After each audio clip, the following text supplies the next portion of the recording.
Hello everyone, welcome back to my channel. Happy Sunday to all of you. As you know, on Sundays I record a different kind of videos, but today this video will be even more different than the videos I put out on Sundays before.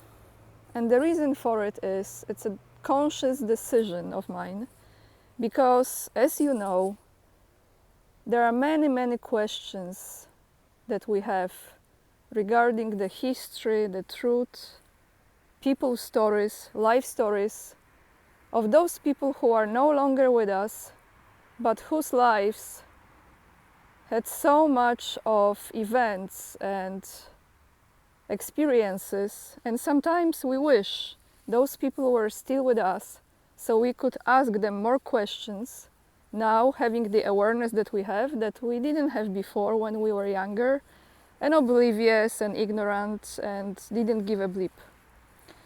As I believe Hemingway said, I will be paraphrasing now, every man's life, every man's story, when told well, is a novel.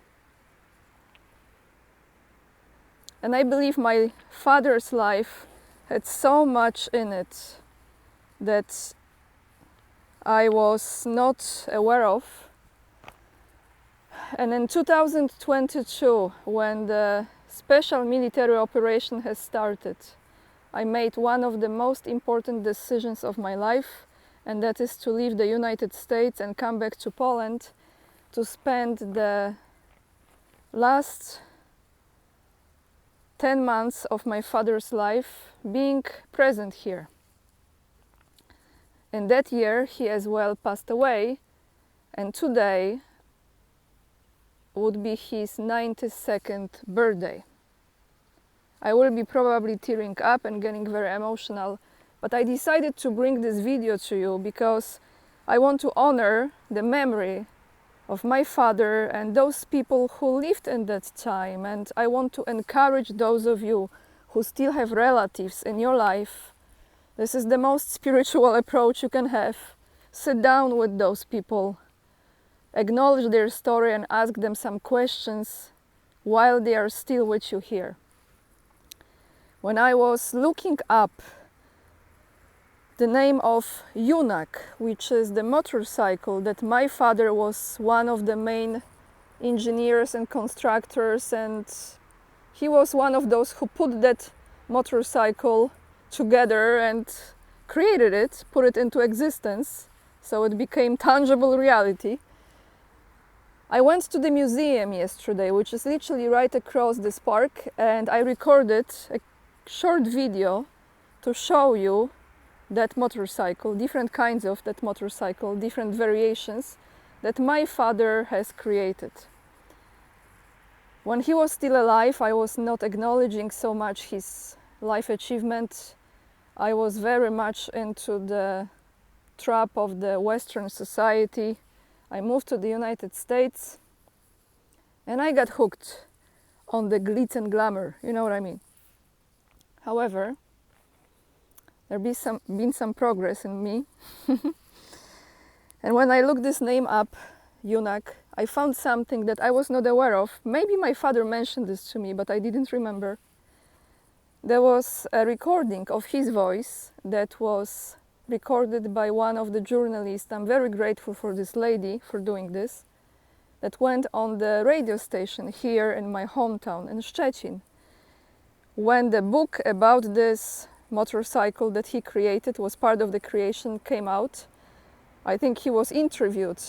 And because of this interview, I came across the story that I never really heard, not to that level. So I decided to translate a big part of this interview and give you a story of a spirit, of a man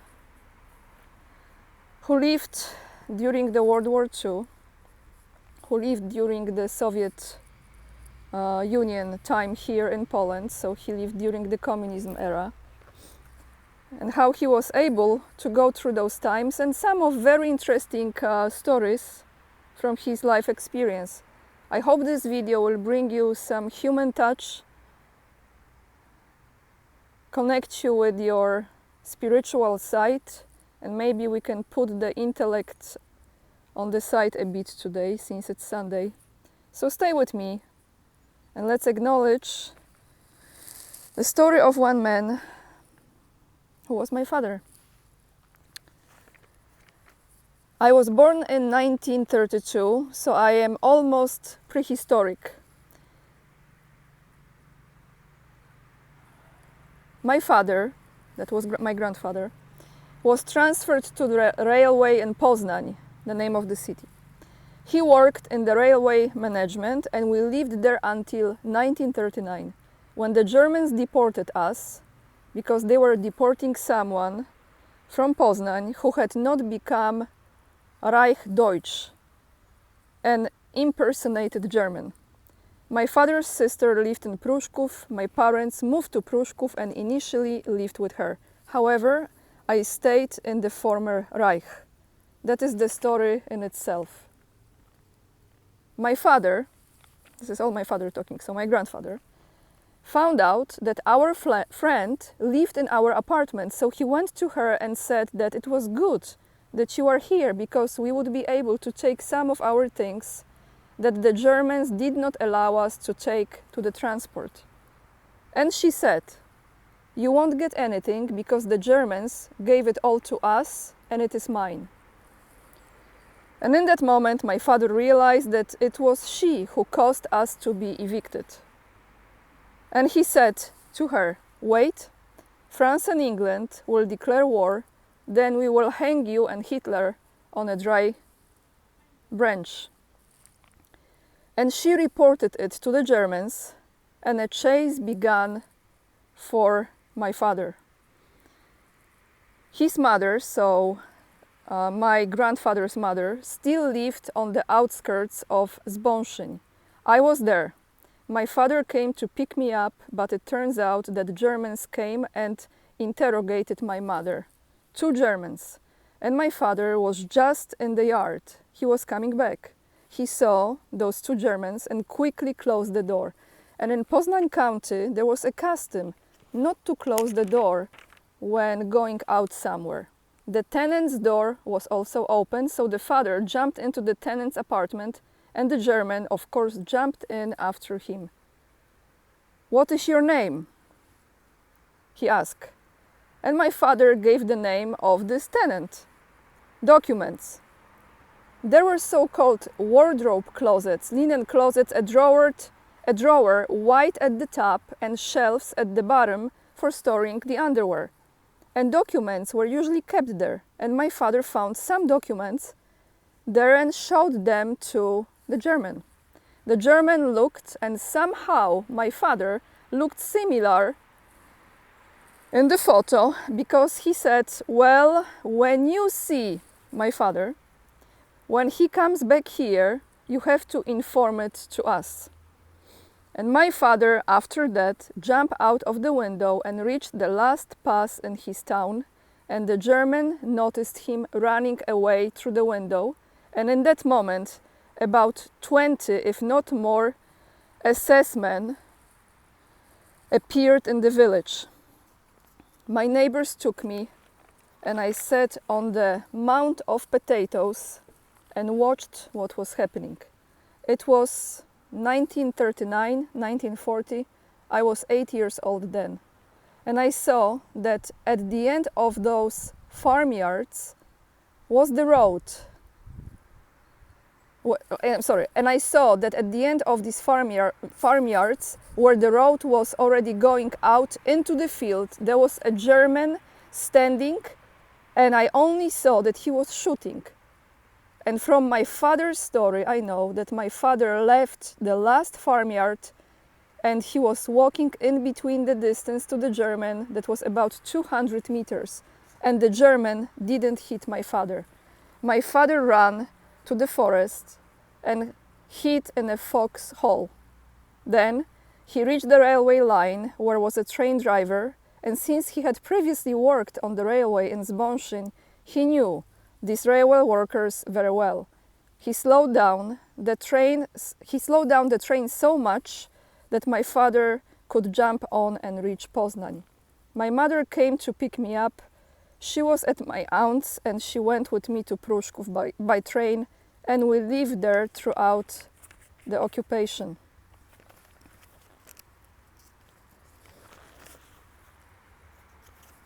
Sorry guys, flip the page. It's old school writing. After the war, my father came to Szczecin, so this is where I am, my hometown. After the war, my father came to Szczecin, and after a year in 1946, we came here to Szczecin, and here I started going to junior high school, to the high school number 1 and Henryka Pobożnego Street. Then I passed the exam at the engineering school because there was no polytechnic. After engineering school, I was ordered to work because it wasn't like it is now, where people had to look for jobs that are not available. And then I signed a contract with a synthetic fiber project and worked there for half a year. And then the engineering school opened a master course, and that was the only possibility of being released from the work requirement, because it was a full-time, not part-time master course that lasted 1.5 years. When I finished this master course, one of my friends from the engineering school was already working at Polmo. This is the name of the factory. Then it was called Szczecin Motorcycle Factory, and he dragged me there, especially since my father taught me how to ride a motorcycle. From the beginning, I worked in a design office, and then the promotion levels meant that I became the head of the testing and research section in this design office, and finally I also reached the position of chief engineer, and finally I was subordinated to technologists. So I was subordinated the technologist, so I was the head of the construction and technological service until I retired. However, my adventure with motocross, because my father was very active in motocross in Poland, began when we produced Junak. Junak is the name of the motorcycle, if you don't know. You will see it at the end of this video. Junak took part in various competitions. There were more spectators at the motocross track than at Pogoń. Pogoń is a regional soccer team here in Poland. Crowds came because those qualifying rounds for the World Championships featured the driving skills of mainly foreign competitors. There was a Belgian competitor, Joel Robber, a short, stocky competitor. He won the World Champion competition every year in the class that we received for the qualifying rounds. In the 250 class, there were many such eliminations in the world, and this Joel Robert, he was not a man of a high culture. Once I was taking the players out for presentations. The little girls were walking carrying the names of the countries, followed by the players, riders, in front of the main stand where thousands of people were sitting, and he, as a champion, consciously followed me. First, at those crowds, he jumped on me from behind and embraced me, and I carried him in front of the people. He thought I would break down. I was young and short then, but he jumped down, well, a little, now I would say, rude. I didn't like him much, even though he was a world champion. But one day, the Soviet riders who were riding on Czech CZs, I think that's the name of the motorcycle, switched to Austrian KTMs. KTM is one of the best cross bikes in the world. And this young player, this is the Soviet Union player, Moiseyev from the Soviet Union, beat the Belgian guy, and I was simply happy because these Soviet players, riders, were polite. There was always a colonel with them. In any case, after Moiseyev's victory and winning the world champion in this 250 class, we had a custom here that the competition office was open all night before the world championships, because competitors arrived at different times and they had to be accommodated and so on. And it was then, on Tkacka Street, there was the office of PZMOT, which in Polish is Polish It's a Polski Związek Motorowy, Polish Automotive Association. And we had a room with sandwiches and vodka. And I remember that the next year, after Moiseyev won the World Championship title, the Russians came. They came without him because he broke his arm somewhere during the training and couldn't take part, but the same colonel came who took care of them before. And that's where we sat. So I asked the colonel what Moiseyev got for winning such an honorable title. And the colonel looked around. But you won't tell anyone? No, we won't. Well, he said, when we won the title, about a week later, a telegram arrived from Austria, because KTM is Austrian, my father added, that they were inviting Moiseyev to Vienna. Well, of course, I went with him. They accommodated us in a hotel in Vienna where the crown heads stayed, such a great hotel. Everything was at our request, whatever we wanted. And then they took us away to such a beautiful guest house in the mountains where, when we woke up in the morning, there were clouds under our feet. We are sitting at the breakfast table. The KTM team arrives. They sit down at the front of us. One of them puts the keys of the latest Mercedes-Benz that is standing just outside of the guest house in front of our Moiseyev and says, "This is the reward for winning the World Championship title." The colonel says, "I didn't know what to do. Is there a phone?" Since there were no cell phones back then. Well, there was a phone. He calls consul in Vienna. What should he do? They gave Moiseyev the latest Mercedes. This consul must have been thinking for 10 minutes. Finally, he says, "If they give it, berit," which means if they give it, take it. And we took it. But those from KTM say, "We know that in the Soviet Union there is a shortage of Mercedes parts, so here is the address. You will go to Vienna, and at this address you will get as many parts as you want." So we went there, and Moiseyev modestly requested wheels with studs for snow and ice. But obviously the company wants to sell as much as possible. So when they started packing us with parts, the trunk was full and the passenger compartment was full of parts as well. And that's how we reached Moscow. And my father says, something hit me, touched me, and I said, "How is this Mercedes performing right now?"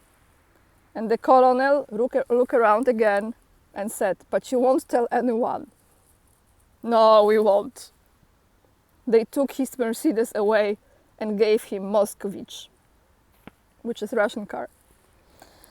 So there is more from this article, from this interview, but there was a short recording that this journalist put that was kind of like a reportage, like a documentary, was saying that every 10 minutes a new UNAC motorcycle came off the assembly line. The first UNAC has already gone to Hong Kong. We export them to Greece, Finland and Yugoslavia, and here in Poland they have a good brand. And my father says the most important feature of UNAC was his 24-hour driving style. We had quite a lot of foreign visitors because at that time they also allocated some money so that we could buy foreign motorcycles and look at them. The whole world does it, and so we did it too. You see, my dad gave a lot of lectures on UNAC history, and especially in the latest years of his life. One of those presentations was requested by the director of this museum that is right across this park, as I mentioned before, the Museum of Technology here in Szczecin. And my father says, the director asked me to say something about UNAC, and it took me an hour. They were afraid that the audience would not be able to sit there for that long, and it was full of students. About 100 people came. There were 4 presentations. Mine was the last one. And I got applause, and everyone sat there for an hour and listened, holding the breath, because I was telling them all of those stories. So they didn't want to let me go. And because they were young, I ended the whole speech with a fragment of poem by Asnik. I will read this in Polish first and then in English. Do młodych, ale nie depczcie przyszłości, ołtarzy, choć macie sami doskonalsze wznieść. Na nich się jeszcze święty ogień żarzy i miłość stoi tam na straży i wy winniście jej cześć.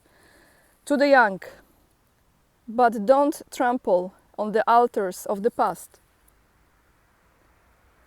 Even though you will build more perfect ones.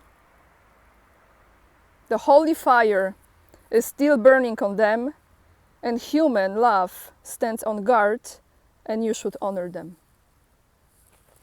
And that's why I decided to record this video, because it happens that this Sunday is actually would be my father's birthday. I want to thank you for watching.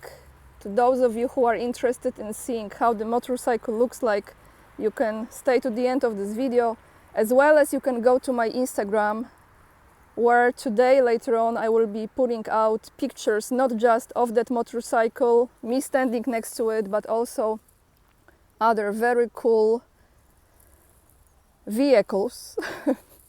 You know the word? I have trouble pronouncing. Vehicles from that time that you may appreciate. So, thank you guys. Lots of love. And remember, we are the leading edge and we are saving humanity. Bye everyone.